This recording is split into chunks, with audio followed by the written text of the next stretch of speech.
Last year marked 60 years since the death of Evita Peron. Will Hugo Chavez be remembered and honored in such a way 60 years from now? As Stephen Gibbs mentioned in his story, the Peronist influence in Argentina is still going strong today. An encouraging sign for followers of Chavez hoping to prolong his movement without him. But as Laura Carlson tells us in her view from the Americas, tapping into the spirit of a deceased leader can be a bizarre sight.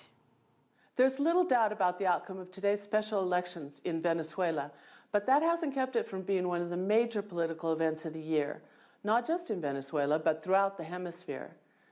Nicolás Maduro, the heir apparent of the late President Hugo Chavez, holds at least a 10-point lead according to most polls.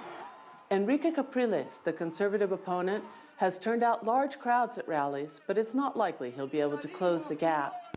What's made the whole process so fascinating is that rarely has a dead leader been as omnipresent as Hugo Chavez in Venezuela today. His name is on everyone's lips, friend or foe. His image is on street corners, and his legacy is the subject of heated debate in cafes and bus stops. Maduro, the man Chavez chose to replace him when he knew the end was near, has attempted to channel the spirit of the popular leader who won a succession of presidential elections and leadership referendums. It's a little weird, even for a region where hero worship of politicians has a long history. At his campaign rally, Maduro played a recording of Chavez's last appearance, the charismatic leader's voice booming from the great beyond into the crowd to ask them to vote for Maduro. The opposition seemed to be confused about how to handle the ghost of Chavez.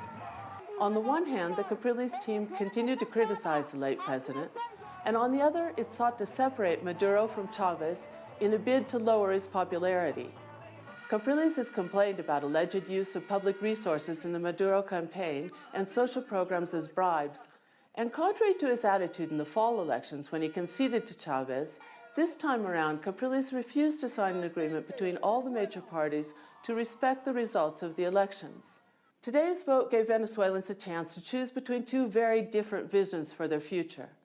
But no matter how important that is, it was really the past that was on the ballot in this election. For Americas Now, I'm Laura Carlson.